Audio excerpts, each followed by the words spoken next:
Sa simula ng pelikula, nakatagpo tayo ng isang eksena kung saan ang isang grupo ng kriminal ay papunta upang mangolekta ng mga puting kalakal para sa isang transaksyon sa isang matabang kliyente. Matapos maglakbay ng medyo malayo, humiling ang matabang kliyente na magpahinga sandali, pero hindi alam ng mga nagbebenta ng droga na ang kliyenteng ito ay talagang isang impormante ng pulis. Ipinadala ng matabang lalaki ang kanyang lokasyon sa mga pulis, at inutusan nila ang ating pangunahing tauhan, si Lao Sei, na targetin at itutok ang kanyang baril sa mga sospek. Nakilala niya ang posisyon ng kalyadong impormante at handa ng kumilos, pero agad na pagkatapos nito, tumanggap ng tawag ang utak ng krimen. Napagtanto niyang hindi ito totoong customer, kaya sinuntok niya ang impormante at kinuha ang kanyang baril para harapin siya sa lugar. Agad na kumilos ang grupo ng pulisya, na hindi naiintindihan kung paano nahayag ang kanilang impormante, habang mabilis na binaril ni Lao Sei ang mastermind para iligtas ang impormante. Pumutok siya ng ilang beses pa para ayusin ang mga tauhan. May isa na sinubukang magtago sa likod ng puno, pero binaril niya ito at napatay. Nang natira na lang ang utak sa likod ng lahat, din-hostage niya ang informant ng pulis at bantang siya. Sila'y tumakas, at biglang nawala ang signal ng pulis. Dumating si Lao Sei sa huling lokasyon kung saan nahuli ang signal ng informant, at dumating din ang kanyang team leader na si Captain Wang, kasama ang buong koponan. Napansin nila na iniwan ng informant ang isang bentilador na nakatutok sa direksyon kung saan maaring tumakas ang mga kriminal. Tinanong ni Captain Wang ang bantay sa gubat kung may posibilidad na nagtatago ang mga kriminal sa ilalim ng tubig sa lawa, pero napakababa ng posibilidad, dahil halos bawat taon ay may mga patay na nababawi mula roon. Iwasan ng mga lokal na tao at hayop ang lugar na ito, na tawag ng mga taga rito ay ang lawa na kumakain ng tao. Bagaman hindi sila talaga naniniwala sa mga pamahiin na ito, hindi nila lubos na pinagkakatiwalaan ang mga salita ng gwardya ng gubat, humihingi sila ng kanyang pangunawa dahil kailangan nilang lumapit sa lawa para sa kanilang trabaho. Hindi nila siya pipiliti na sumunod, kaya maaari siyang umalis. Alam niyang hindi na niya sila mapipilit pa, kaya umalis ang matanda.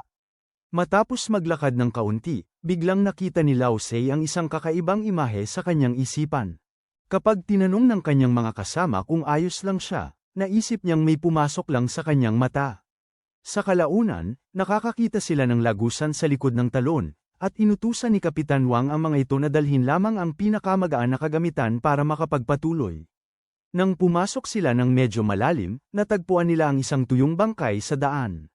Sa pagsusuri, nakaposisyon ang mga kamay ng bangkay na parang nagdarasal, pero wala silang makitang ibang daan. Bigla, inalis ni Lao Sei ang kanyang salamin at nagulat nang biglang lumiwanag ang kuweba at maraming hugis na katulad ng mukha ang lumitaw. Ang kanyang mga mata ay kumikislap, at ang lupa ay nagsisimulang mag-crack. Isang estatwang may mukha ng demonyo ang lumilitaw sa harap ni Lao Sei. Lumapit siya upang hawakan ito habang ang lahat sa paligid ay hindi pa rin nauunawaan ang nangyayari. Nang ilagay niya ang kanyang kamay sa mata ng estatwa, hindi inaasahang nagdulot ito ng pagyanig sa buong kuweba, pero pagkatapos ay may isang pintuan na nagbukas. Sa loob ay ang bodega ng kriminal, pero nang silipin nila, nagulat silang makita na ang mga kahon ay ganap na walang laman. Bigla, tumakbo ang tagapagbigay ng impormasyon at sinabing tumakas sila dahil may halimaw sa loob. Ang mastermind ay tumakbo rin, inihagis ang kanyang armas, at nagmamakaawa sa kanila na arestuhin siya, basta't ilabas siya mula roon. Bago pa sila makaintindi sa nangyayari, biglang nagsarang ang pinto. Sinisi ng matabang lalaki ang mastermind sa pagpili ng malas na lugar na ito para itago ang mga kalakal. Tinanong ni Kapitan Wang kung may ibang daan palabas, pero naniniwala siya na mamamatay silang lahat dito dahil may isang mabangis na halimaw sa loob. Nagpasya si Kapitan Wang na pumasok upang tingnan ang sitwasyon, ngunit sinabi ng matabang lalaki na ayaw na niyang pumasok muli doon. Gayunpaman, dahil alam niya ang sitwasyon sa loob ng mas mabuti kaysa sa iba, kailangan ni Kapitan Wang na sumama siya. Bukod dito, ito ang kanilang trabaho, kaya hindi dapat kalimutan ng matabang lalaki ang kanyang katayuan. Nagbigay si Lao Sei sa kanya ng baril para sa sariling depensa. Sila ay pumasok at umabot sa pangalawang selida. Binuksan ng utak ang pinto para sa kanila at humiling na gawin nila ang kanilang makakaya para mailigtas siyang buhay. Humiling si Kapitan Wang na manatiling alerto. Habang gumagalaw sa loob, Tinanong ni Lao Tse ang matabang lalaki kung bakit hindi siya natatakot nang nakatutok ang baril sa kanyang ulo sa gubat. Ngunit natatakot na ngayon, na sinasagot niya na hindi mo maaring makipagnegosasyon sa mga halimaw, ngunit maaari ka sa mga tao.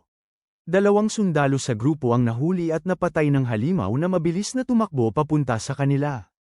Ang koponan ay naglabas ng lahat ng kanilang puwersa laban sa halimaw, ngunit nang walang reaksyon, si Lao Tse at isang kasamahan ay umusad upang tingnan ang sitwasyon. Natagpuan nila ang mga katawan ng sundalo, ngunit walang halimaw. Bigla itong lumitaw at mabilis na gumalaw sa mga haligi ng bato sa kuweba. Si Lao Tse ay inatake, pero nagawa niyang itapon ang parehong halimaw at ang kanyang baril. Ang kanyang kasamahan, sa halip na tumakbo, ay nakatayo na walang pag-asa at nagpapaputok hanggang sa mahuli at lamunin siya ng halimaw. Mabilis na kinuha ni Lao Tse ang kanyang baril at nagpaputok sa halimaw, pero hindi ito nasaktan. Pagkatapos ay nakatutok siya sa ulo nito, patuloy na nagpapaputok sa isang bahagi hanggang sa makagawa siya ng butas, na naging dahilan para matunaw ang halimaw sa maliliit na itim na butil. Just when everyone thinks it's over, these beads unexpectedly roll in one direction. At bigla pang lumitaw ang 2 hanggang 100 pang mga halimaw at sumulong patungo sa koponan. Sinarado nila ang pasukan ng kuweba, pinipilit ang koponan na umatras habang pinapanatili ang distansya mula sa kawan ng mga halimaw. Tumakbo sila sa isang kahoy na tulay, at si Lao Tse, bilang huling tao, ay mapanlikhang pinapaputok ang isang gilid ng tulay upang matambay ito at putulin ang mga halimaw. Gayunpaman, umaakyat ang mga nilalang sa mga pader upang habulin sila. Isang halimaw ang gumagapang sa ilalim ng tulay at hinahawakan ang binti ng matabang kang tao, ngunit nagagawa ni Lao Tse na hawakan siya at paputukin ang halimaw. Nang halos mahuli ng mga halimaw si Lao Tse, nagbigay si Kapitan Wang ng apoy mula sa ibaba. Nagpasya si Lao Tse na ibagsak ang buong tulay at itinapon ang matabang lalaki para humawak sa lubid ng tulay upang dumpslide pababa. Pareho silang dumpslide pababa, at bago sila tumama sa mga bato, nahawakan ni Lao Tse at tinulungan ang matabang lalaki na bumaba ng ligtas. Ngunit ngayon, ang grupo ay naipit ng mga halimaw. Bigla, may lumiwanag na tore sa malayo, at mula sa isang pinto, lumabas ang tagapangalaga ng gubat.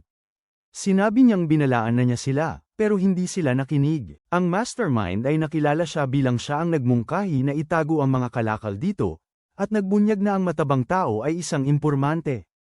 Orihinal niya sanang pinlanong dalhin ang mga drug dealer dito para patayin sila ng mga halimaw, na itinuturing na paraan upang alisin ang panganib sa mga tao, ngunit matigas pa rin na pumasok ang grupo ni Kapitan Wang.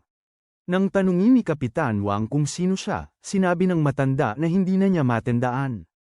Pagkatapos ay humihip siya ng usok, na nagdulot ng maraming haligi ng usok na tumaas sa paligid nila. Nagbago siya sa kanyang tunay na anyo bilang isang salamangkero, sinasabing walang sino mang nakakita sa kanyang tunay na anyo ang nakaligtas. Inuutusan niya ang mga halimaw na umatake, ngunit sa hindi inaasahan, si Lao Tse ay pumatay at natalo ang isang halimaw sa isang saksak. Ang mga mata ni Lao Tse ay muling nagliliyab, at hawak niya ang isang kakaibang kutsilyo. Nang walang pag-aalinlangan, siya ay sumugod upang alisin ang mga halimaw at protektahan ang grupo.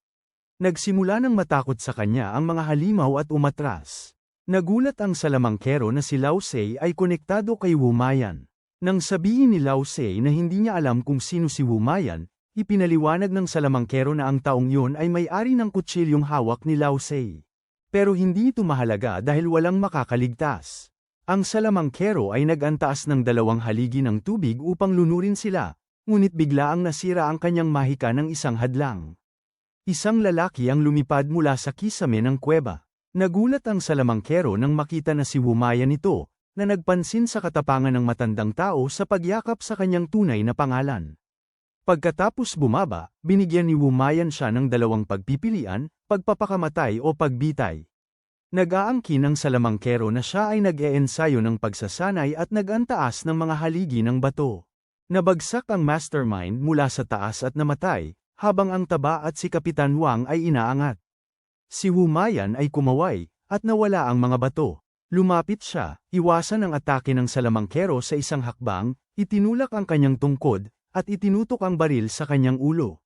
Nakiusap ang salamangkero ng awa, inamin ang kanyang nakaraang pagkakamali sa pagnanakaw ng elixir ni Wumayan. Pero si Wumayan ay may sama ng loob, kaya nag-alok ang salamangkero ng isa pang kondisyon. Ibinahagi niya ang kalahati ng elixir ni Wumayan sa iba, at kung siya ay mamamatay, hindi malalaman ni Wumayan kung sino yun. Binigyan ni Wumayan ng isang pagkakataon para i-reveal ang kanyang katuwang. Inamin ng salamangkero na pamangkin niya ito. Sinabi ni Wumayan kay Luzay na kunin ang kanyang baril at patayin ang salamangkero. Inakusahan ng salamangkero si Wumayan na hindi pagtupad sa kanyang salita, ngunit nilinaw ni Wumayan na sinabi lamang niya na hindi niya siya papatayin, hindi niya pahihintulutan ang ibang tao na gawin ito. Agad siyang bumalangkas upang kunin ang kutsilyo ni Luzay at pinuputol ang binti ni Kapitan Wang, pagkatapos ay ginamit siya upang bantang si Wumayan. Gayunpaman, tinanong ni Wumayan kung naaalala niya kung kaninong kutsilyo ang hawak niya. Siya ay itinapon, at ang baril ay ibinigay kay Luzay para tapusin ang trabaho. Habang nag-aalangan si Luzay, sinubukan ng lalaki na lumaban, na nagtulak sa kanya na magputok. Lumapit si Wumayan at ginamit ang kutsilyo upang sirain ang tore na itinayo ng salamangkero. Matapos bumagsak ang tore, nakakagulat, hawak ni Wumayan ang gintong bungo sa kanyang kamay. Biglang pumasok ang masamang enerhiya mula sa salamangkero sa katawan ni Luzay, na nagdulot sa kanyang mawalan ng malay. Malabo niyang nakita ang isang eroplano na paparating para kunin sila, at kalaunan ay nakita ang matabang tao na nagdadala sa kanya palabas ng yungib. Sa kanyang panaginip, nakita ni Luzay na siya ay nakaselyo sa nakaraan. Nang magising siya, nakita niyang nasa isang kama sa ospital siya. Nang makita ang isang kutsilyo sa paligid, kinuha niya ito. Habang naglalakad, nadiskubre niya ang isang tao sa malapit at lumapit gamit ang kutsilyo. Pero ito ay ang matabang tao na naghahanap ng isang bagay. Gusto niyang patahimikin si Luzay at inamin na siya ay walang malay sa loob ng 3 araw. Nang subukan ni Luzay na buksan ang pinto, sinabi ng matabang tao na sinubukan na niyang buksan ito ng 3 araw na walang tagumpay. Biglang may nagbukas ng pinto, kaya't nang magtago silang dalawa, inatake ni Luzay ang pumasok. Gayunpaman, nakayanan ng batang babae na kuhanin ang kanyang kutsilyo at nag-counterattack. Nang si Luzay ay humawak ng kurtina para harangan ang kanyang paningin, binali niya ito, sabing para sa isang sundalong special forces tulad ni Luzay, hindi niya man lang mahawakan ng maayos ang kutsilyo. Lumapit ang isang lalaki at tinanong ang batang babae, na ang pangalan ay Bailu, na huwag masyadong magalit at ibalik ang espada. Ang lalaking ito ay si Wenming. Ipinaliwanag ni Wenming na sila ay hinahawakan para sa mga check ng kalusugan. Dahil walang mga isyo, gusto ng matabang lalaki na umalis. Pero sinabi ni Bailu na ang Mindayo Bureau ay hindi isang lugar na maaari nilang pasukin at talikuran kung kailan nila gusto. Hiniling ni Wenming na sundan sila dahil naghihintay ang Bureau Chief. Sa daan, ipinaliwanag ni Wenming na ang Mindayo Bureau ay responsable sa pag-aasikaso ng mga kaso na hindi kayang lutesin ng mga karaniwang tao, tulad ng kanilang kamakailang insidente sa lawa. Dinala ni Wenming sila sa isang villa sa bundok. Pagpasok nila, agad silang dinala sa silid ng hepe ng bureau. Akala ng matabang lalaki na dapat maging kahanga-hanga ang hepe dahil may sarili siyang chef. Pero itinuwid siya ni Wenming, ipinaliwanag na ito si Gao Liang, ang hepe ng kanilang bureau. Inanyayahan sila ng hepe na kumain at sinabi sa kanila na magiging mga opisyal ng investigasyon sila ng Mindayo Bureau. Gusto ni Wenming na italaga sila sa Departamento 1, dahil ang Departamento 2 ay palaging kumukuha ng magagandang tauhan. Pero tinanong ng hepe kung bakit siya nagmamadali kung hindi pa nga sila pumipirma ng mga kontrata. Ayaw ng matabang lalaki, sinabing wala siyang talento para sa trabahong ito, at naramdaman ni Luzay na mas angkop siya sa serbisyo militar. Ayaw ng puno na pilitin sila, sinabing kailangan ng magkakasundong pag-uusap para sa trabaho. Pero hindi sila makakabalik sa kanilang mga orihinal na unit, dahil pumirma na sila ng mga dokumento para sa paglilipat sa militar. Bagamat hindi nila personal na nilagdaan ang mga dokumentong ito, sinabi ng matabang lalaki kay Luzay na naharang na ng puno ang kanilang pag-atres mula simula. Wala nang ibang opsyon kundi maging mga pulis o mga gwardya, mabuti pang kunin na lang ang trabahong ito. Nang tinanong ng matabang lalaki ang tungkol sa hirap ng trabaho, sinabi ng hepe na bagamat ito ay mahirap, ang mga benepisyo ay 10 beses na mas maganda kaysa sa kanilang mga nakaraang trabaho. Nang marinig ito, pareho silang sumang-ayon. Nang maglaon, dinala sila ni Wenming sa kanyang departamento. Ayon sa kontrata, ito ay magiging trabaho na panghabang buhay na walang takdang katapusan. Dinala niya sila sa ilalim ng villa sa isang malaking base at kanilang lugar ng trabaho. Pagpasok, nakilala nila si Pu Jun, na nag-aayos ng isang banyo at kilala sa pagwasak ng mga bagay sa kwarto. Nang magtanong si Wenming tungkol sa iba, nalaman niyang lahat sila ay hiniram ng Departamento 2. Nagalit si Wenming na kinuha ng ibang pinuno ng departamento ang kanyang mga tao nang walang pahintulot. Di nagtagal, dumating si Bai Lu upang sabihan si Wenming na kunin ang kagamitan ng bagong kawani bago magsara. Inilid niya sila para makilala ang kanyang pinuno ng departamento, si Ji Woo, na binigyan sila ng bawat isa ng pulse heiress. Ang mga pulse rang ito ay nagsilbing access pass sa bureau, mga aparato para sa komunikasyon, at mga locator. Mas mahalaga, kaya nilang alamin ang estado ng buhay ng may suot, na nagpapahintulot sa bureau na malaman kung sila ay nasa panganib. Dinala ni Bai Lu ang kagamitan para sa kanilang dalawa, na kinabibilangan ng baril at batuta. Magkakaroon sila ng 3 buwang probationary period bago kumuha ng pagsusuri upang maging opisyal na mga empleyado. Siya ang magiging supervisor para sa kanilang dalawa. Samantala, nakipagkita muli ang punong opisyal sa kay Wumayan. Iningatan niya si Luo Zai para sa kanya.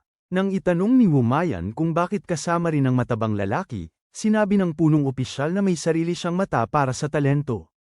Binanggit niya na si Luo Zai ay tumanggap ng kapangyarihan ng matandang wizard, kaya maaaring magkaroon ng mga isyu sa hinaharap. Pero si Wumayan ay nakatitiyak na kaya niyang harapin ang anumang mga problema na maaaring lumitaw. Ibinalik ni Wumayan ang mga larawang ng 2 totem na natagpuan niya para sa hepe ng bureau.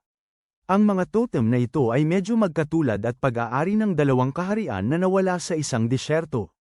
Sa panahong ito, dinala ni Bai Lu ang matabang lalaki at si Luo Zai sa aklatan at hiniling sa kanila na magbasa ng maraming libro hanggat maaari dahil magkakaroon ng pagsusulit.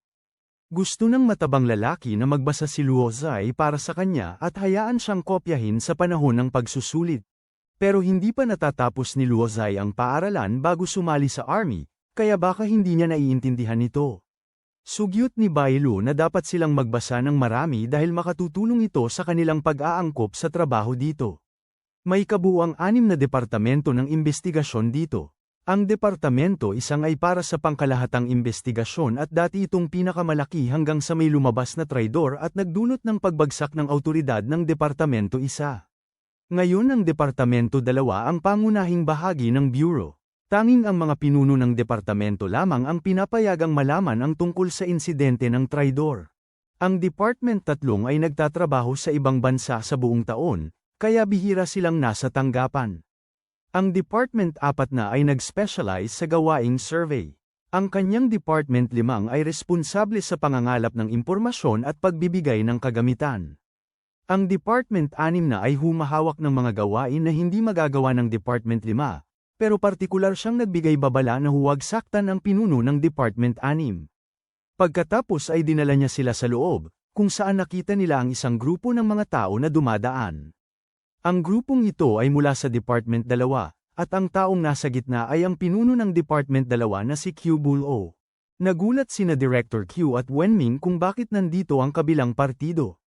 Ipinaliwanag ni Bai Lu na para sa kasong ito, gusto ng hepe ng bureau na magtulungan ang Departamento 1 at 2, pero hindi gustong makipagtulungan ng mga hepe ng departamento.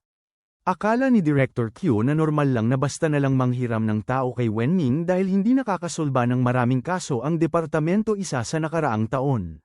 Sa nagdaang insidente ng pagtataksil, lalo pang nawala ang impluwensya ng Departamento 1. Pinayuhan din ni Director Q si Wenming na magbitiw na sa lalong madaling panahon. Ang kagawaran 2 ay ngayoy umaangat sa tuktok ng bureau dahil sa kanilang mas mataas na kaso na nalulutas, at sinasabi ng mga tao na kung magretiro ang hepe ng bureau, si Director Q ang papalit. Gusto ng matabang lalaki na laktawan ang kasong ito, pero pinilit siya ni Wenming na dumalo upang maiwasan ang mga chismis na hindi niya kayang i-manage ang kanyang mga tauhan bilang boss. Nang umalis, ipinaalam ng hepe ng bureau na ang kanilang misyon sa pagkakataong ito ay imbestigahan ang isang sinaunang guho sa ilalim ng disyerto. Ipinakita ng nakaraang investigasyon na ang guhong ito ay may kaugnayan sa isang maalamat na sinaunang bansa. Isang pangkat ng 5 tao mula sa arkolohiya ang pumasok sa guho ngunit hindi na bumalik. Isang rescue team din ang pumasok ngunit hindi pa lumalabas, kaya ang kanilang Mindanao na tanggapan ay ipinadala para asikasuhin ito. Dahil ang kanilang pangunahing misyon ay iligtas ang mga tao na nakulong sa ilalim ng guho, kailangan nilang kumilos ng mabilis bago maubusan ng supply ang mga nandoon. Binalaan ni Wenming si Director Q nang maaga na huwag isipin na mag-uutos sa kanyang mga tao. Tinanong ni Lazay at ng taba na lalaki si Pujan tungkol sa sanhi ng galit ng dalawang hepe ng departamento sa isa't isa. Ngunit siya ay masyadong natatakot sa taas para sumagot.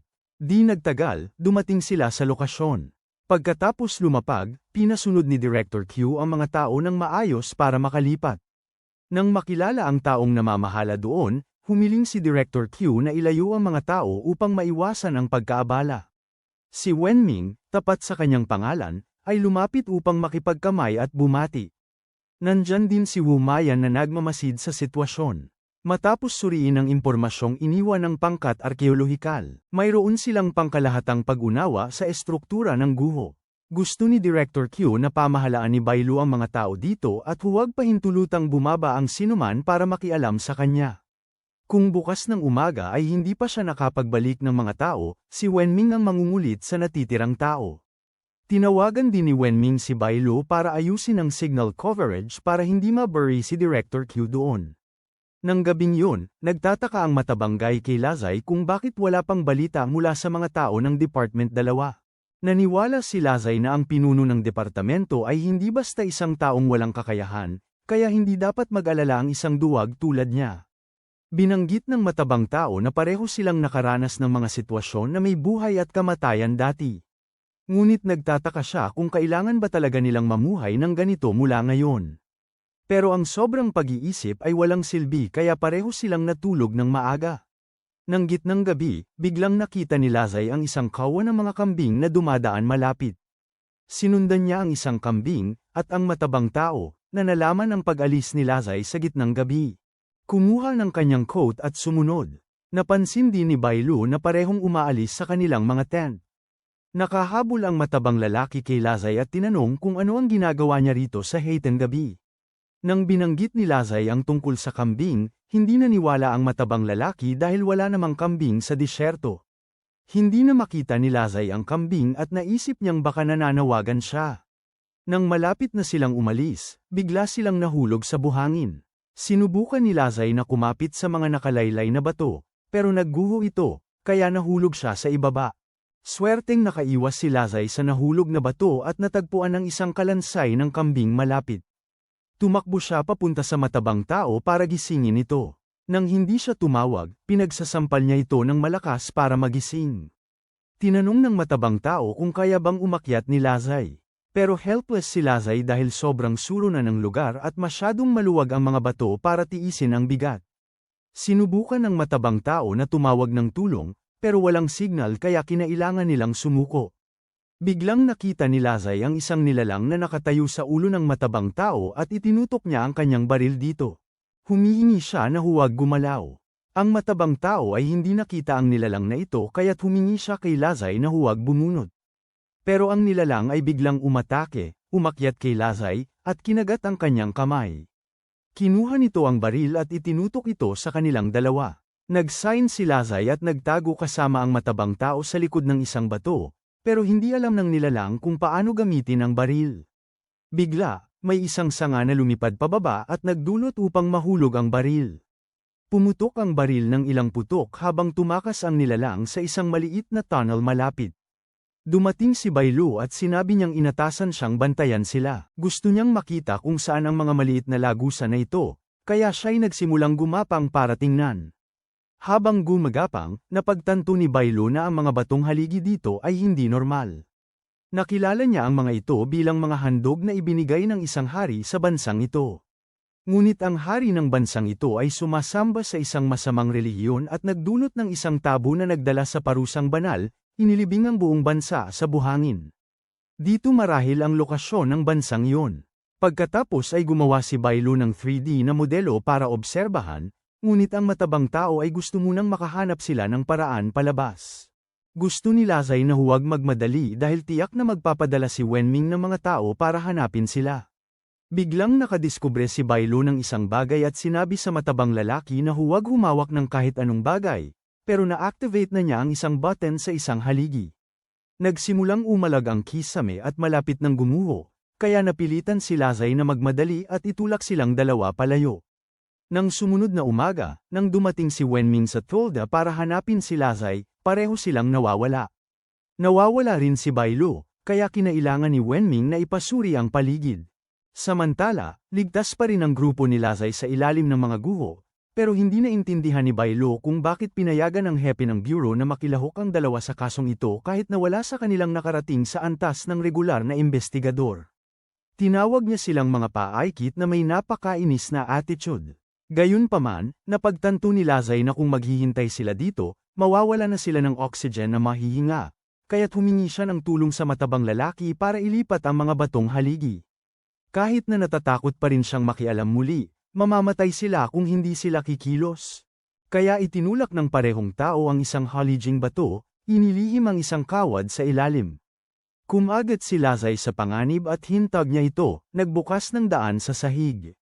Napansin ni Lazay na malapit nang bumagsak ang lugar, kaya sinabi niya sa dalawa na tumalon muna habang hawak niya ang kawad para mapanatiling bukas ang pinto. Naghintay siya sa dalawa bago siya tumalon pababa sa slide.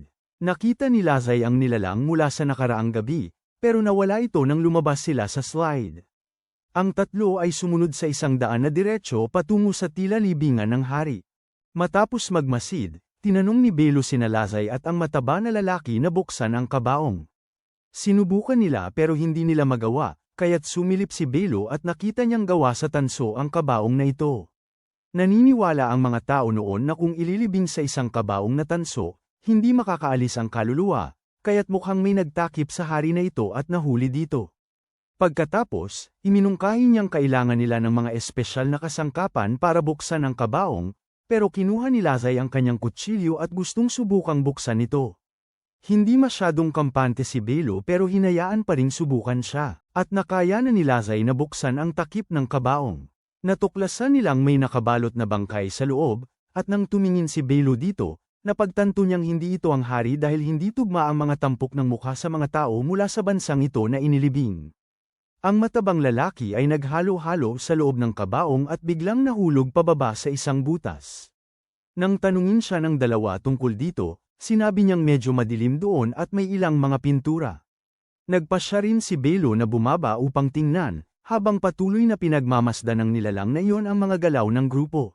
Si Wenming ay labis na nag-aalala sa puntong ito, kaya tinawagan niya ang pinuno ng Section 5 ni Belo upang iulat na wala pang balita mula kay Director Q at nawawala na ang grupo ng tatlong Lazay. Si Wu Mayan, na nakaupo malapit, ay narinig ito, at nang sinabi ng pinuno ng Section 5 na siya ay mag-uulat sa Bureau Chief, nagpasimula si Wu Mayan ng aksyon. Samantala, talagang nakarating na ang grupo ni Lazay sa libingan ng hari. Ang mga pintura doon ay nagkwento ng isang kwento. Ang hari ng bansang ito ay may isang anak na babae na labis niyang minamahal. Nahulog ang prinsesa sa isang batang lalaki mula sa kalapit na bansa, kaya't hindi nagkulang ang hari na ipakasal siya. Gayunpaman, hindi nagtagal, namatay ang prinsesa sa kamay ng pamilya ng kanyang asawa, na nagdala ng isang hukbo upang salakayin ang kanyang bayan. Kinailangan ng hari na gumamit ng ipinagbabawal na mahika upang lumikha ng isang itim na buhawi at mamatay kasama ang kanyang mga kaaway, kaya't tila ang kabaong na ito ay para sa hari, habang ang kabaong sa itaas ay para sa taong pumatay sa prinsesa. Ang hari, na may galit sa taong yun, ay inilibing sila sa isang koorang bakal na kabaong. Napansin nila na ang hari sa mga larawan ay laging may asul na mukha, maliban sa larawan kung saan siya ay may hawak na lampara at yumuyuko, kung saan walang asul na kulay. Ang asul na kulay ng hari ay marahil dahil sa masamang relihiyon na pinaniniwalaan niya. Bigla silang nakakita ng lampara na lumilitaw sa kabaong ng hari na wala roon dati, at sa pinakabagong larawan, ang lampara sa kamay ng hari ay nawala. Nang si Lazay ay about na umakto, bigla siyang nawala ng ulirat. Napagtanto niya na ang lampara ay naglalabas ng asul na usok, at ang usok na yun ay biglang naging hari. Gusto niyang makaganti para sa kanyang anak na babae. Si Lazay at ang matabang lalaki ay nagpapaputok ng kanilang mga baril, pero wala itong epekto, kaya't sumugod si Bailu at ginamit ang kanyang baton upang itaboy siya. Sa oras na akala nila ay tapos na, biglang sinaksak ng hari si Bailu. Pagkatapos ay hinampas ng hari ang leeg ng matabang lalaki at patuloy na nakipaglaban kay Lazay. Hawak ni Lazay ang kanyang kutsilyo at iniiwasan ang mga atake ng hari upang lumipat sa likod at atakihin siya, pero lahat ng kanyang mga atake ay walang silbi.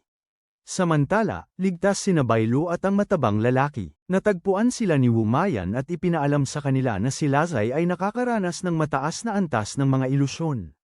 Siya ay walang malay ng halos isang oras, at sinabi ni Bailu sa matabang lalaki na si Wumayan ay aktwal na pinuno ng ikalawang seksyon.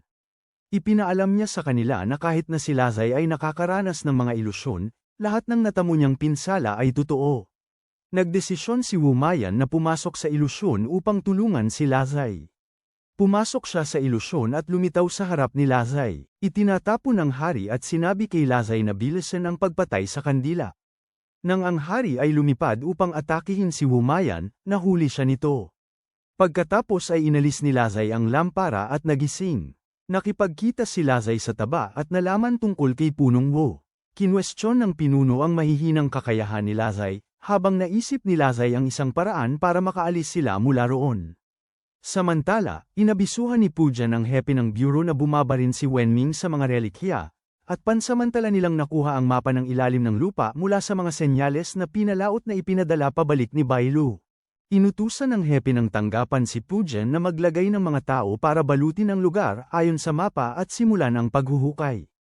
Makalipas ang ilang sandali, may dumating upang ipaalam kay Pujan na nakatanggap siya ng mga signal na maaaring mula kay Wenming, at ang lokasyon ng signal ay nasa gitnang bahagi. Pagkatapos ay sinabi ni Lazay sa grupo ang tungkol sa nakatagong daanan na nakita niya nang ang hari ay naging usok at nakatakas.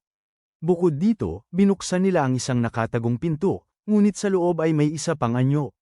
Pinaghihinalaan ni Bailu na ang naunang ilusyon ay sinadyang nagbigay ng impormasyon kay Lazay upang akitin ang lahat sa pangalawang anyo. Nakita ni Wumayan na ito ang siyam na kamatayan, isang buhay na pormasayon, kung saan sa lahat ng daan ay isa lamang ang nagdadala sa kaligtasan habang ang iba pang siyam ay nagdadala sa kamatayan, at sa pagtingin dito ay parang walang pattern, kaya marahil kahit ang taong nag-set up ng pormasayon ay hindi alam kung aling daan ang tama. Sinabi ni Wumayan na wala silang paraan para lutisin ang pormasayon, kaya sinabi niya sa matabang tao na pumili na lang ng daan ng basta-basta. Nag-atubili ang matabang tao na pumili, kaya pinilit pa rin ni Wumayan na pumili siya, kaya't pinili niya ang gitnang daan para daanan. Habang naglalakad sila ng kaunting distansya, ang daan sa likod nila ay nagsimulang gumuho. Natakot ang matabang lalaki at sinabi na kung mamatay sila, huwag siyang sisihin kundi si Wumayan dahil sa pagpili niya ng daang yun. Pero ang daang tinatahak nila ay nananatiling ligtas at walang nangyari. Pagkalipas ng ilang sandali, biglang gumuho ang kanilang mga daan, na nagdulot sa kanilang lahat na mahulog. Ngunit napadpad sila sa isang gubat at ligtas ang lahat. Namangha rin si Wumayan na mayroong nakagawa ng 3 layer na ilusyon na ganito.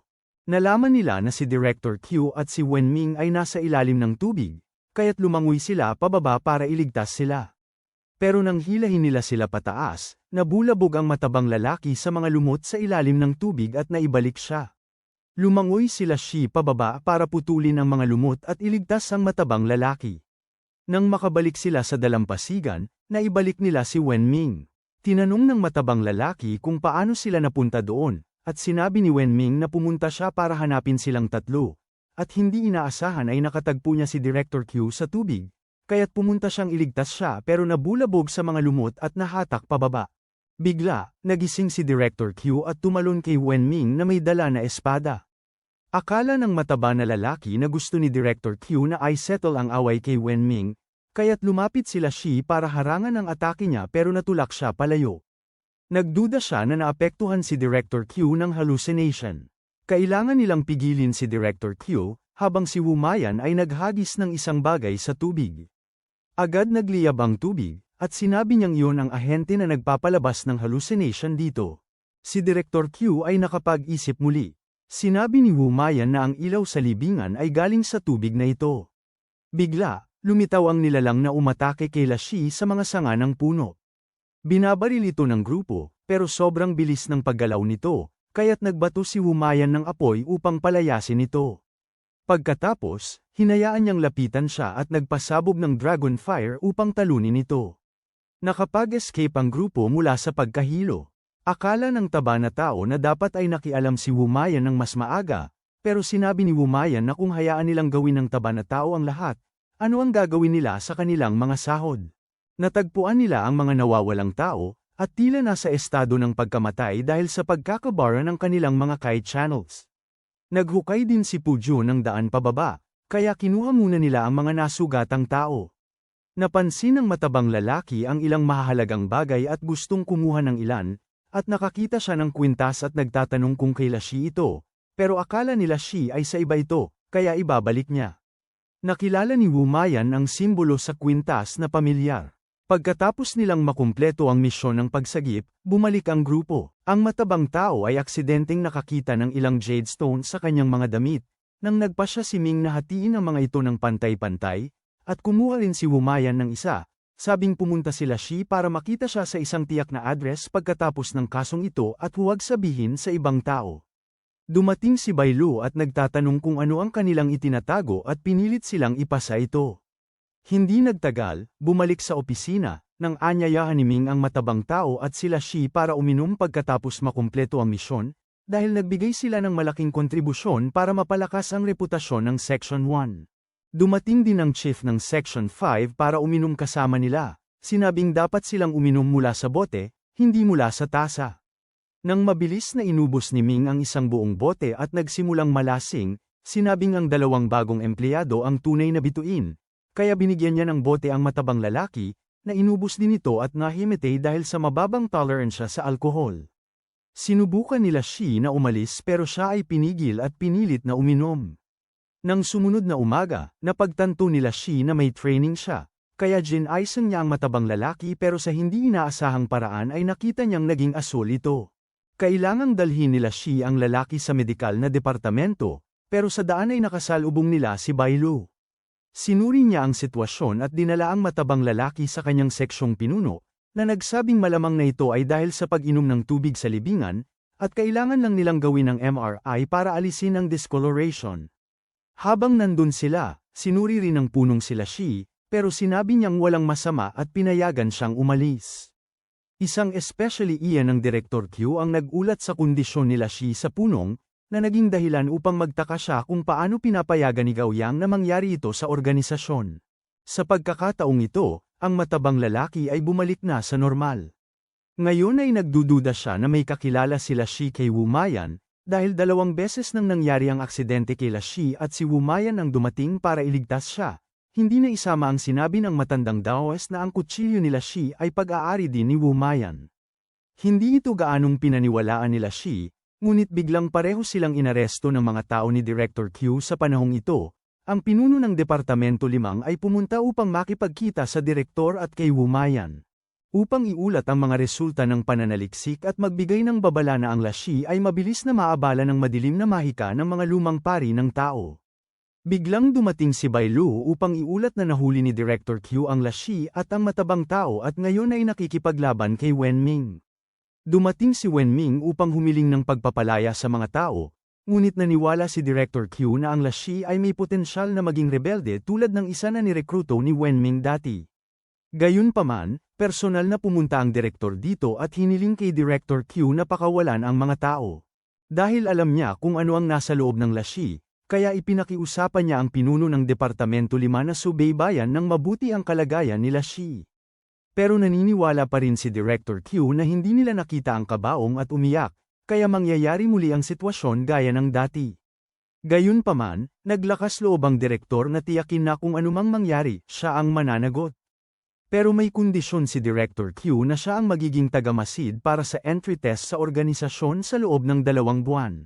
Nagpasya si Bailu na simula ngayon, kailangan niyang sanayin silang dalawa ng maayos, kung ayaw nilang mapagtagumpayan ni Director Q sa umaga. Nagsimula sila sa pagjo-jogging, pagkatapos ay pagsasanay sa chemical synthesis, pagkatapos ay pagsasanay sa baril, pakikipagbuno, martial arts, at marami pang iba. Kailangan silang magsanay mula 7 ng umaga hanggang 8 ng gabi araw-araw, at saka sila makakapagpahinga. Lumipas ang 1 buwan, at 1 araw dinala ni Bailu silang dalawa para mamili. Napansin niya na ang matabang lalaki ay pinakamainam na magbawas ng timbang. Dahil nag-eensayo siya ng mabuti sa loob ng 1 buwan, pero hindi pa rin siya nagbawas ng taba. Tungkol kay Lashi, nagdadala siya ng maraming bagay na binili ni Bailu. Pagkatapos, pinaalalahanan silang dalawa na pagsikapan ang kanilang best para sa exam sa susunod na buwan. Dahil tiyak na hindi sila pahihirapan ni Director Q kung mabibigo sila, kailangan nilang umalis dito. Pero kung umalis sila sa organisasyon, ang bagay sa loob niya ay sisira sa kanya, kaya napilitan siyang pagsikapan na manatili sa organisasyon. 1 buwan ang lumipas, isinagawa ang exam. Sinabi ni Director Q na ang kanilang misyon ay hulihin ang isang tao na sinabing kumain ng manok ng nayon kamakailan, at siya ay kasalukuyang nagtatago sa bahay na ito. Mayroon silang 30 minuto para dalhin ang tao na buhay. Mukhang madali, pero kailangan pa rin nilang maging maingat. Matapos pumasok ang dalawa sa bahay, naamoy nila ang masangsang na amoy. Pagkatapos suriin ang bahay at hindi makakita ng sinuman, nakarinig sila ng ingay sa likod ng bahay, kaya tumakbo sila palabas para makita ang target na kumakain ng hilaw na manok. Nalaman nila na siya ay sinaniban, kaya't mabilis siyang tumakbo. Sinauna ay humabol sa kanya, at sinipa niya ang tile ng bubong para mahulog ang matabang tao at makahanap ng ibang daan. Patuloy na humahabol sila at nagtapon ng stick para mapatulak ito, pero itinulak siya pabalik ng matabang tao at tumakbo. Pero nahawakan pa rin nila ang kanyang binti, at nang sinubukan niyang tumakbo, tumalon ang matabang tao mula sa bubong at pinindot siya. Natapos ang misyon, at dinala ang matabang tao, pero tinawag sila para manatili at maglinis. Akala nila ay naglilinis lang ng eksena, pero sinabi ni Director Q na sila ang kailangang linisin. Ang dahilan kung bakit niya ito dinala rito ay para madaling itago ang katawan. Pero dumating sina Wenming at Bailu para iligtas sila at nak-receive din ng direktor ng mensahe mula sa direktor na kailangan niyang pakawalan ang tao.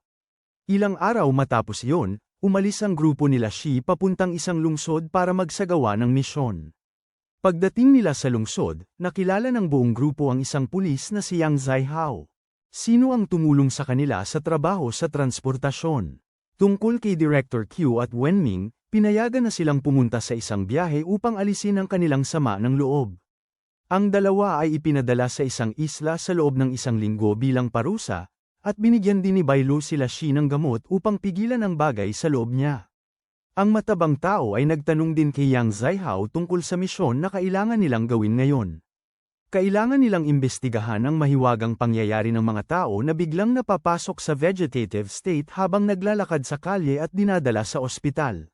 Noong una, akala nila ito ay isang simpleng kaso lamang, pero pagkatapos ay paulit-ulit na nangyari ang mga katulad na insidente bawat ilang araw, kaya't kinailangan nilang bigyang pansin ang kasong ito.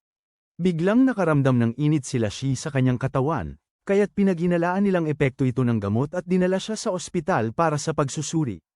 Pagdating nila, ipinaalam ni Yang Zaihao sa kanila na ang mga hindi nagpaparamdam na pasyente ay agad na dinala sa basement ng ospital upang maiwasan ang labis na atensyon ng media.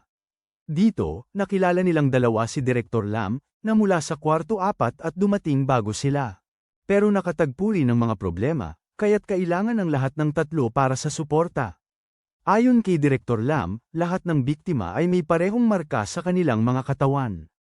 Iaayos ni Yang Zaihao ang matutuluyan para sa grupo nila upang makapagsimula sila ng investigasyon sa mga susunod na araw. Nang gabing yon, habang nag-uusap sila at ang fat guy kung talagang epektibo ang gamot na ito, nakakuha sila ng balita na nagkaroon ng insidente si Direktor Lam. Mabilis silang nagpunta sa ospital at nakatagpo kay Bailu. Sinabi sa kanila na si Direktor Lam ay natagpuan na nawawala sa malay sa isang upuan at na-admit sa ospital. Nakilala nila si Yang Zaihao na nagdadala ng pagkain para sa kanyang asawa. Ayon sa nurse, nagkaroon ng aksidente ang asawa ni Yang Zaihao 1 taon na ang nakalipas, namatay ang kanilang anak at ang kanyang asawa ay paralisado mula sa baywang pababa. Sinubukan ng kanyang asawa na magpakamatay ng ilang beses, ngunit pinigilan siya ni Yang Zaihao, ngunit nanatili itong nasa coma sa buong panahong ito. Nagkaroon din si Yang Zaihao ng malaking utang mula sa pag-aalaga sa kanyang asawa. Pumunta ang grupo nila Shi sa bahay ni Director Lam at nakatagpo sila kay Wu Mayan, na nandun na. Sinabi niya sa kanila na si Director Lam ay naposes ng isang energy force na katulad ng nasa loob nila Shi, pero madali niya itong naalis at hiniling na makahanap sila ng bagay upang ilagay ang energy na ito. Nakakita si Fat Guy ng palayok ng tubig at tinanong si Wu Mayan kung maaari niyang kunin ang bagay sa loob nila Shi, pero hindi niya ito kayang hawakan. Nang gabing yun, biglang naisip nila Shi mula sa isang bangungot. Kinuha ni Wu Mayan ang kanyang kamalayan para lumikha ng isang avatar upang makapagpahinga ang kanyang katawan habang ang kanyang isipan ay nagtatrabaho pa rin. Dinala niya sila Shi sa kamalayan ni Fat Guy upang makita. Nang pumasok sila, ito ay isang napakagandang tanawin, ngunit nang mas lumalim, natuklasan niyang nananalo si Fat Guy laban sa lahat ng bersyon ng kanyang sarili sa iba't ibang uri ng chess games. Dinala ni Wu Mayan sila Shi palabas at inhiwalay din ang kamalayan ni Fat Guy. Inamin niya na tama ang Bureau Chief, na hindi ordinaryo si Fat Guy. Humiling si Wu Mayan kay Fat Guy na ilabas ang lakas ng enerhiya, na kinuha ni Wu Mayan at pinigang mabuti. Nahati ito sa dalawa at lumipad sa magkaibang direksyon. Gusto ni Wu Mayan na hanapin ng pareho ang isang daan habang siya ang hahawak sa isa.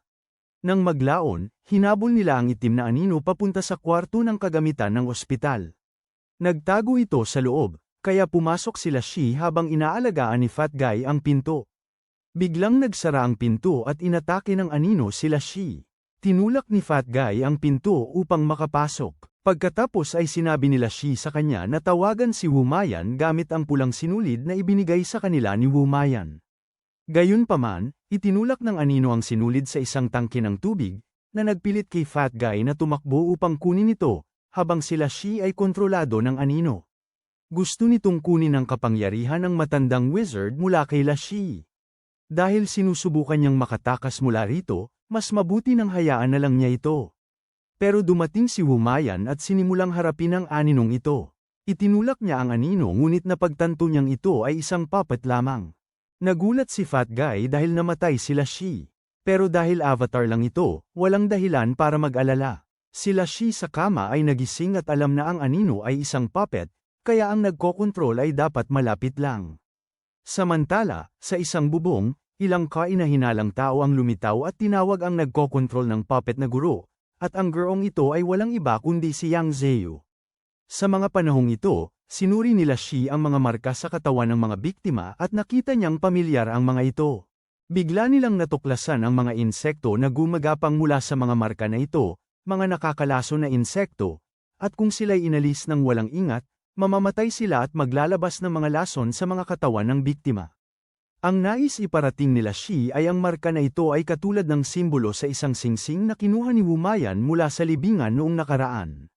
Samantala, ang mga tao na pumunta upang hanapin si Yang Zeu ay naroon upang humiling ng kanyang pagbabalik sa kanila, dahil siya ay naglalakbay ng masyadong mahaba, ngunit kailangan ni Yang Zeu ng mas maraming oras. Naniniwala ang tatlong ito na si Yang Zeu ay nakakapit pa rin sa kanyang namamatay na asawa, ngunit naniniwala siya na may paraan pa rin upang ibalik siya.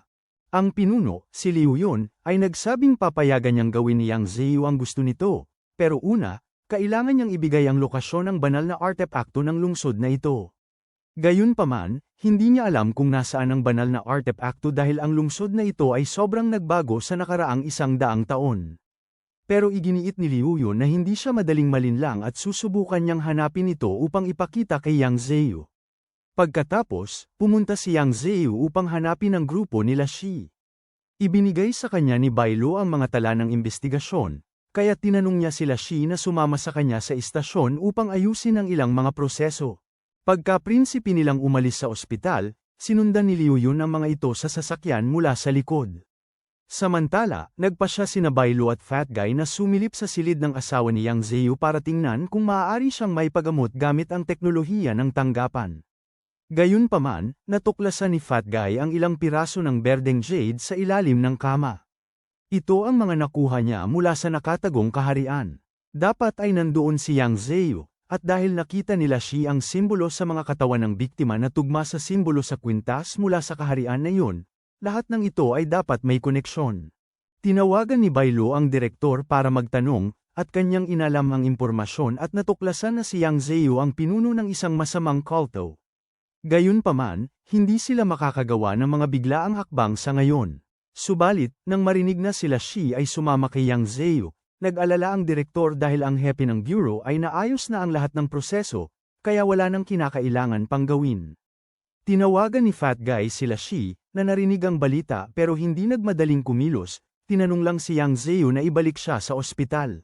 Pero alam ni Yang Zeu ang katotohanan at sinabi kay La Shi na tumigil na sa pagpapanggap. Itinapon niya sila Shi at inihayag na isa siya sa grupo na nailigtas nila Shi mula sa puntod noon.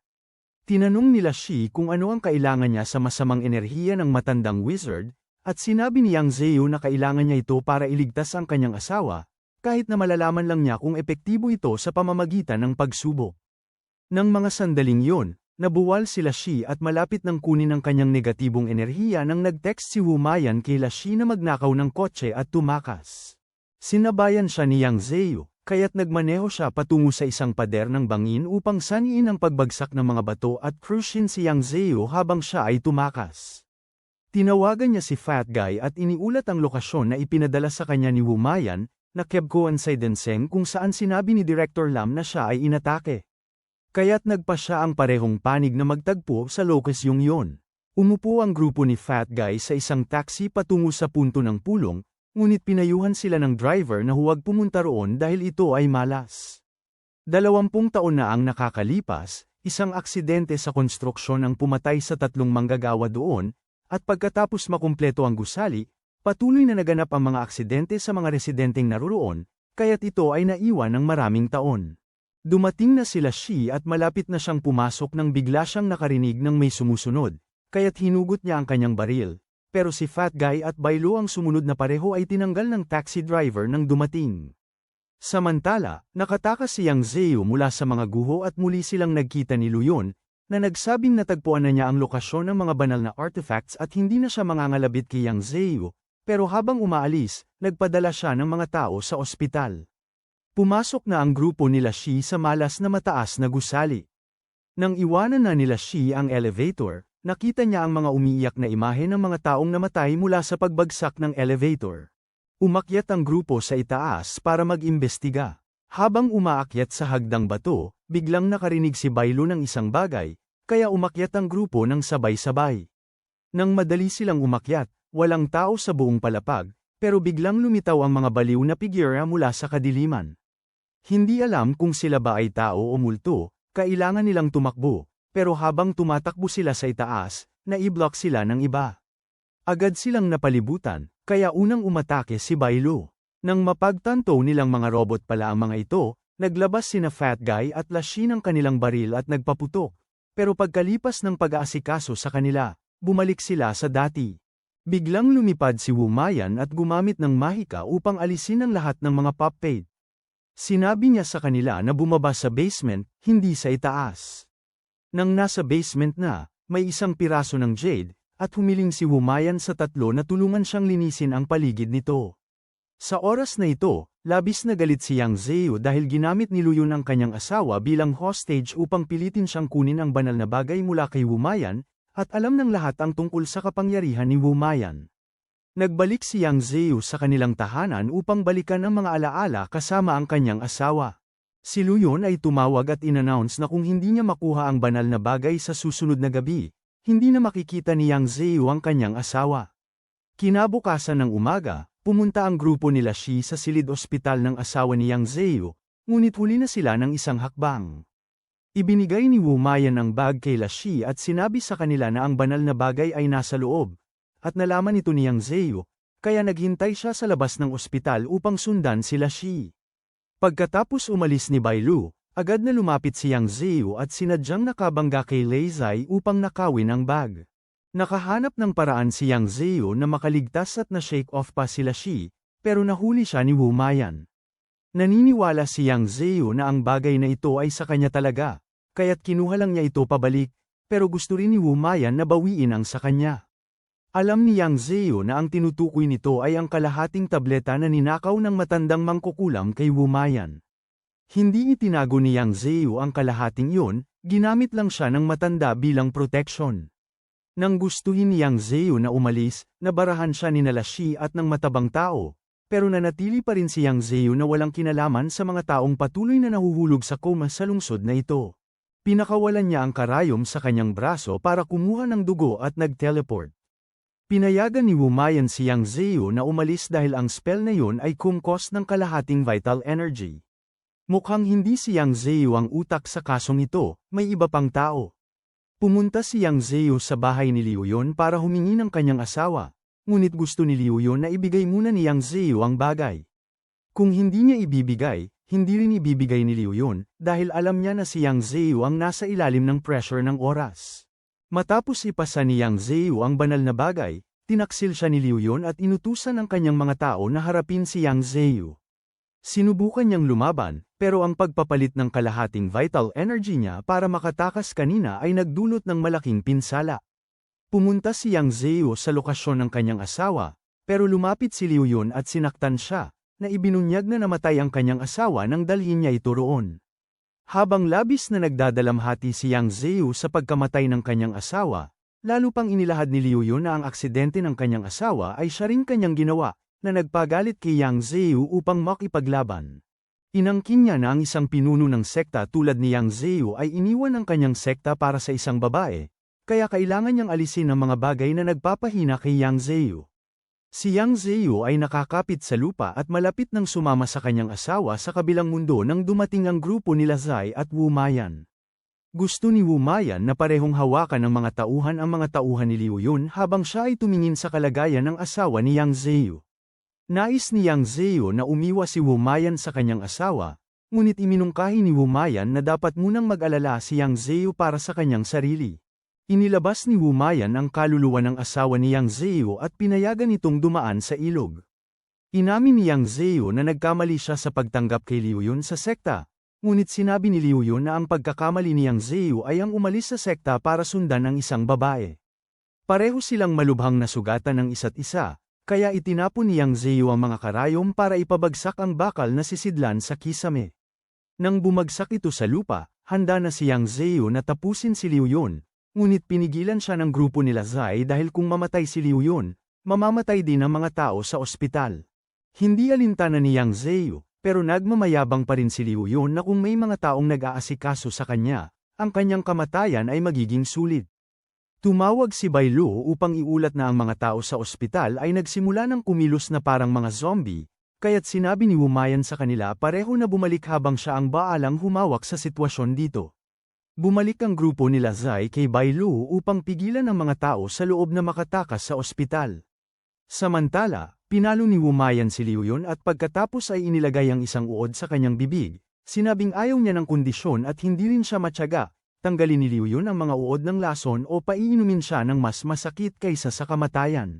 Habang nahihirapan ang grupo nila Zai sa mga pasyente, biglang naalis ang mga uod na may lason, pero nais pa rin ni Bai Lu na hulihin at ayusin ang lahat ng mga uod na may lason bago sila makatakas palabas.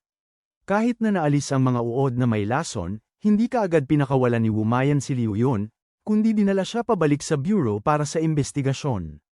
Tinanong niya si Yang Zeo kung ano ang balak niyang gawin ngayon dahil mayroon pa siyang paraan para matulungan si Yang Zeo na makitang muli ang kanyang asawa. Pero bago niya ito maitanong, pinatulog siya ni Wumayan. Nang magising siya, si Yang Zeo ay nasa ospital at nakatanggap ng liham na iniwan ni Wumayan para sa kanya. Matapos itong basahin, si Yang Zeo ay nagulat at narinig ang boses ng isang bata. Ang batang ito ay ang muling pagsilang ng asawa ni Yang Zeo, kaya ngayon ay maaari na siyang makapagsimula muli kasama siya, ngunit ito ay makalipas ng halos 20 taon. Kinabukasan, bumalik ang grupo nila Zai sa punong himpilan, at tinanong ng matabang lalaki si Bai Lu kung mayroon silang bakasyon mula sa trabaho.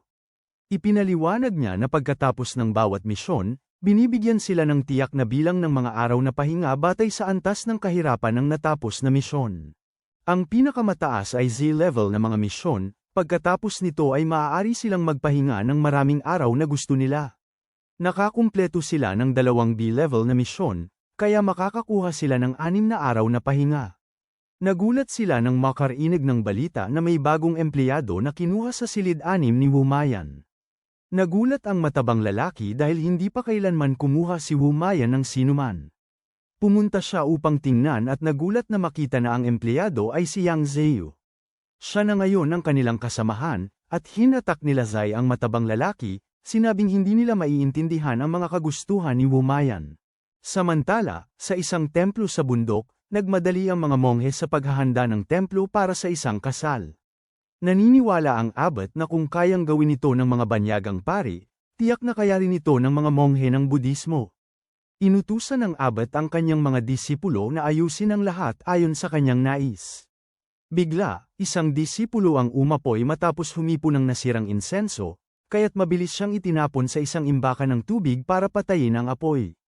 Nalaman niya na may tao sa labas ng mga pintuan ng templo. Nakilala niya ang taong ito, kaya't ng gabing yun, tinawagan niya ang hepe ng tanggapan upang iulat na may isang tao na akala nilang patay ay naroon. Kinabukasan, pumunta sila Zai sa puntod ng kanyang matandang kasamahan at doon ay nakilala niya si Kapitan Wang. Gusto ni Kapitan Wang na huwag kalimutan nila Zai ang kanyang mga tungkulin bilang sundalo. Pagkaalis ni Kapitan Wang, biglang dumating si Bailo para hanapin sila Zai at hiniling na itigil niya ang kanyang bakasyon para sa isang mabilisan na misyon. Ang matabang lalaki ay ngayon ay nagmamaneho kay Yang Zeu para gawin ang misyon ng magkasama. Kinuha nila sila Zai at Bailo at sabay-sabay silang pumunta sa templong nasa bundok. Nakita nila Zai na ang templo ay naging lugar ng kasalan at alam niyang may ginagawa ang matandang abbot. Hindi lang niya alam ang lugar na ito, kundi nakatira na siya dito mula pagkabata. Si Bailo ay kumatok sa pintuan para tawagin ang isang tao na buksan ito, at aksidenteng nakilala ng taong ito na bumalik sila Zai.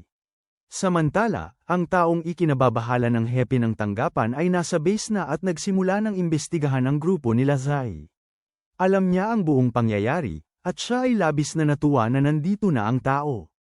Alam niyang ang buong grupo ay pumunta sa templo at alam niyang talagang mabilis kumilos ang hepe ng tanggapan.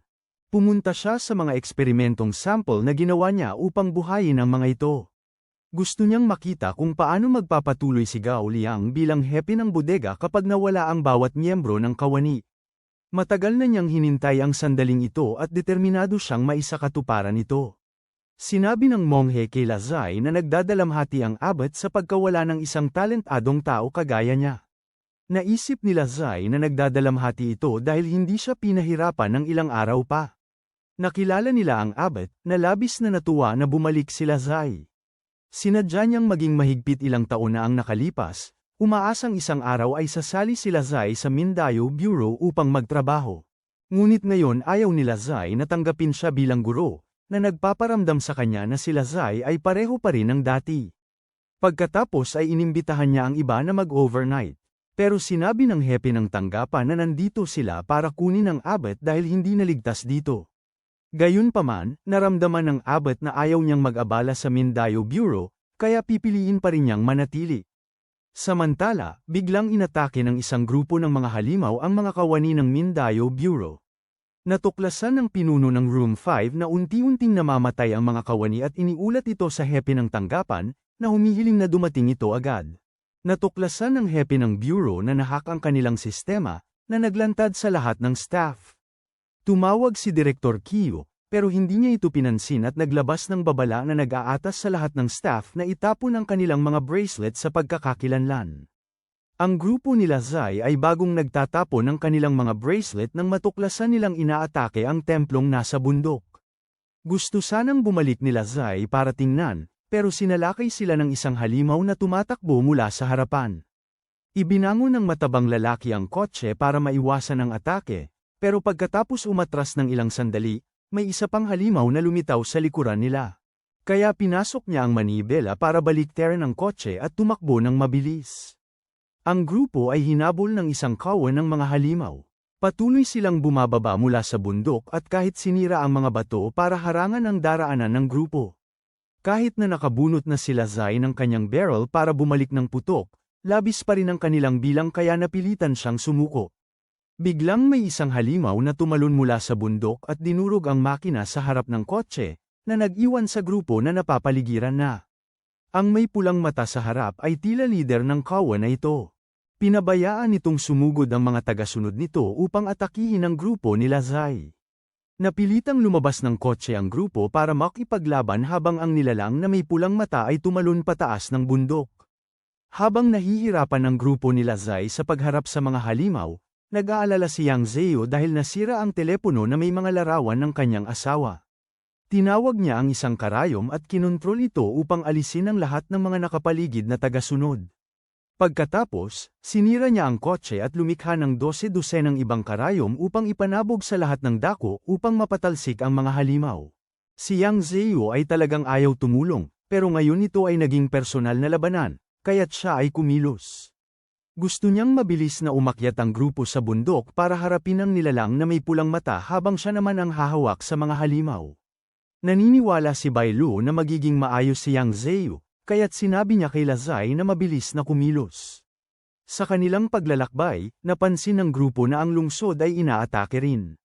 Tinawagan ng hepe ng tanggapan si Wen Ming, Director Q, at ugnayang Departamento Lin para tumulong sa paggalaw ng kanilang mga nasasakupan upang iligtas ang mga tao sa lungsod. Iniisip ni Ulo ng Departamento BLG, 5 na ang traidor ay maaaring isa sa kanila, at gustong ipas-dividido ng kaaway ang kanyang tauhan para madali silang harapin. Pero kung hindi siya tutulong na iligtas ang mga tao ngayon, sino ang tutulong? Si Director Q at si Wen Ming ay parehong nagnanais na mag-ingat ang isa't isa at huwag mamatay para mayroon pa silang mapagtatalunan mamaya. Maaaring sabihin na kahit nahayagan nilang kinamumuhian ang isa't isa sa mga mapanganib na sandali, pareho silang nagmamalasakit para sa kani-kanilang karibal. Samantala, bumalik ang grupo nila Zai sa templo at naghiwa-hiwalay para hanapin ang abat. Nalaman nila na ang mungheng kilala nila Zai ay walang malay doon, ngunit hindi makalapit dahil sa mga debris. Natagpuan ni Bailo ang abat na naatik at itinataas ng halimaw. Agad na tumakbo sila Zai upang pigilan ang halimaw at humingi sa matabang lalaki at kay Bailo na dalhin ang abat sa kaligtasan. Nang maging stable na, agad na bumalik ang matabang lalaki upang suportahan sila Zai. Gusto rin ng abat na tulungan ni Bailo ang dalawa dahil minsang iniwan niya ang kanyang mga kasamahan para sa misyon na nagdulot sa kasalukuyang sitwasyon. Nag-crage ang halimaw sa matabang lalaki, pinilit sila Zai na makialam para harangan ang atake at itulak ito pabalik. Nakatanggal ang salamin nito, na naging dahilan para mawalan ito ng direksyon at mahuli sa headlock ni Bailo. Binangga ng matabang lalaki ito para makaalis si Bailo at matulungan sila Zai na magmadali at putulin ang ulo nito. Pero nang lumabas sila, natuklasan nilang nawala ang abat. Nahuli siya ng mastermind doon sa itaas, na nagpalaya rin ng grupo ng mga halimaw para atakihin sila. Nakilala ni Bailo ang taong yun bilang si Sanda, na dati ng kasamahan ng hepe ng tanggapan at ng abat, ngunit dapat sanang patay na siya noon pa. Naniniwala siyang siya ay tinaksil ng hepe ng tanggapan at ng abad noon, ngunit sa kabutihang palad ay hindi siya namatay. Kaya ngayon ay mayroon siyang pagkakataon na bumalik para sa paghihiganti. Pinayuhan ng abad si Sanda na bitawan ang kanyang galit, pero nakarating na siya sa puntong ito at hindi siya basta sesuko. Naramdaman niyang siya ay pinabayaan ng dalawa sa taong yon, at naging nilalang na siya mismo ay kinamumuhian. Ang sakit ng pagkasunog ay sumunod sa kanya sa loob ng 30 taon. Napansin ni Sanda sila Zai at ibinuko ang isang lihim sa kanya, na siya ay mamamatay balang araw. Ngunit mas nakakatakot ang hindi siya mamamatay, kundi magiging isang bagay na hindi tao o multo tulad niya. Ang dahilan kung bakit siya pinanatili ni Gao Liang at pinayagan na sumali sa Mindyao Bureau ay dahil siya ay isang mapanganib na elemento na kailangang alisin. Pinanatili siya upang samantalahin ang kanyang paggawa upang kung siya ay mamatay, walang mawawala. Pero pagkakatiwalaan siyang balang araw ang Mindyao Bureau ay lilinggan sa kanya tulad ng ginagawa nila ngayon. Kaya mas mabuting sumunod na lang siya sa kanya, at ituturo nito sa kanya kung paano gamitin ang kapangyarihan sa loob niya. Habang nag-atubili sila Zai, nagmadali ang abat na kuhanin si Sanda. Pero tinamba siya ni Sanda at nagsimula siyang lumikha ng tulay ng apoy na pumapalibot sa grupo nila Zai upang unti-unting maubos ang kanilang oxygen. Alam niyang hindi natatakot ang abat sa kamatayan, ngunit natatakot siyang makasama ang iba, kaya kailangan na lang niyang ipaalam ng abat kung nasaan ang mapa na kailangan niya, dahil hindi ito nagkataon na itinayo ng abat ang templo sa bundok kung saan natagpuan ang mapa. Maaari siyang maghintay na magsalita ang abat, pero natatakot siyang baka hindi makapagsalita ang grupo ni Zai. Nakapagsanib na ang Abbot, kaya pinabayaan ni Sanda ang grupo ni Zai. Dinala niya si Sanda sa estatwa ng Buddha, at kinailangan ng Abbot na gamitin ang kanyang mukha upang buksan at ilantad ang isang lagusan sa ilalim ng templo. Nangako si Sanda na pagkatapos niyang tapusin ang kanyang gawain, ipapadala niya si Gao Liang pababa kasama ang Abbot. Sinubukan nila Zai na sumunod kahit na sinusubukan ng Abbot na pigilan siya. Samantala, nagsimula ng lumaban ang mga tao mula sa Mindao Bureau laban sa alon ng mga halimaw, ngunit hindi inaasahang natagpuan ni Department Head Lin si Director Q sa isang maliit na eskinita na may dagwang espada. Pabalik sa templo, habang sinusubukan ni Bailo na tumakbo para tulungan ang Abbot, dumating si Yang Zaiyu. Tinanong niya kung nasaan sila Zai at sinabing bumaba siya, at maaaring hindi magtagal ang kondisyon nila Zai. Naharap na sila Zai kay Sanda, na naghayag na ang mapa ay orihinal na kanya, pero ninakaw ito ni Gao Liang. Inaangkin lang niya ang pag-aari niyang yun. Nag-alok din siya kay Zai na sumama sa kanya at gamitin ang kapangyarihang nasa kanya. Ngunit tumanggi sila Zai na sundan ng isang mamamatay tao na tagasunog. Nang makita na siya ay walang isip, nagpa siya ang matanda na subukan ang pagnanakaw ng kapangyarihan sa loob niya, pero dumating si Yang Zaiyu sa tamang oras upang tumulong. Napansin niya na tila dinala rin si Yang Zaiyu sa Mindao Bureau ni Gao Liang, pero nilinaw ni Yang Zaiyu na sumali siya ng kusang loob. Wala nang pakialam si Sanda at inatake si Yang Zaiyu. Nang itapon ni Yang Zaiyu ang kanyang mga karayom, lahat ito ay nasunog. Nakapagpindot si Sanda kay Yang Zaiyu, ngunit gumamit siya ng mga manika para umiwas. Nagpadala siya ng maraming kopya para atakihin si Sanda, na sinira silang lahat at kahit na pinigilan ang sneak attack ni Yang Zaiyu mula sa likuran. Pero nang makita ang matabang lalaking tumatakbo na may dalang mapa, tinarget niya ito, na pinilit si Yang Zaiyu na harangan ang atake. Hindi inaasahan, sumugod sila Zai ngunit nasunog siya ni Sanda, at biglang nagising ang madilim na kapangyarihan ng matandang mangkukulam sa loob nila Zai. Iminungkahi ng matanda na dapat niyang tanggapin ang kapangyarihang ito sa halip na itakwil ito. Nawala ng kontrol sila Zai at nagmamadaling umatake kay Sanda. Tinanong ni Sanda sila Zai kung ano ang nararamdaman na maging halimaw tulad niya, pero nawala na ang kakayahan nila Zai na makasagot. Nakatuon lamang si Sanda kay Zai habang patuloy na iniiwasan at pinipigilan ang kanyang mga atake, pero ginamit nila Zai ang kanyang kutsilyo para sumugod na tumulak kay Sanda mula sa bundok at diretso sa ilog. Pagkatapos, humarap sila Zai para atakihin ang matabang tao. Pumasok si Yang Zaiyu upang humadlang pero itinapon siya sa gilid. Sa eksaktong sandaling sinaksak nila Zai ang mapa, nakagulat siyang nakakuha ng ilang kapangyarihan na nagbigay daan sa kanya upang muling makuha ang kanyang katwiran at mapagtanto ang kanyang nagawa. Ang mga hepe ng departamento ay labis na nabagabag ng maraming halimaw na hindi nagpapakita ng anumang senyales ng pagbawas. Bigla, lumikha si Wu Mayan ng isang pormasayo na tumatakip sa buong lungsod at nilipol ang lahat ng halimaw. Ngunit biglang bumangon si Sanda mula sa lawa na may higanteng katawan, na naglabas ng matinding init.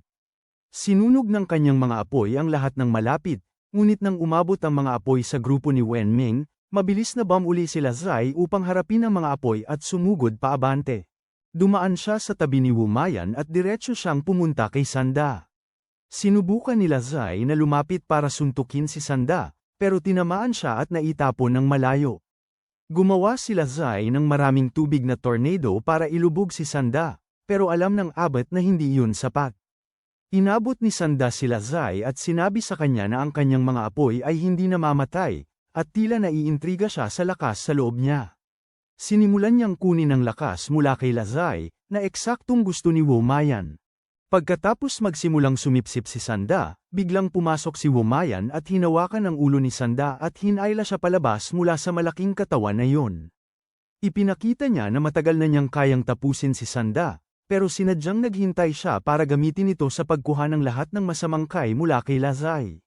Sinubukan pa ring atakihin ni Zai si Wu Mayan gamit ang malaking katawan, pero hinarang ito ni Wu Mayan gamit ang isang kamay lamang at binigyan si Sanda ng bala sa ulo. Nahulog sila Zai sa tubig, at sa kanyang isip, sinabi ni Wu Mayan kay Zai na pumili ng isang panig ng barya at binigyan siya ng pagpipilian. Maraming araw ang lumipas, biglang umalis sila Zai sa Mindayo Bureau, habang ang hepe ng bureau at ang abat ay nais na maglakad sila Zai sa kanyang sariling landas. Napagpasyahan nilang magkape ng magkasama matapos ang maraming taon na hindi nagkikita. Tungkol kay Zai, mayroon na siyang bagong kapangyarihan, ang kanyang buhok ay naging puti, at nagliliyab ang kanyang mga mata. Magpapatuloy ang pelikula sa hinaharap, kaya maghihintay tayo upang makita kung gaano kalakas ang bagong kakayahan nila Zai. Sa ngayon, paalam.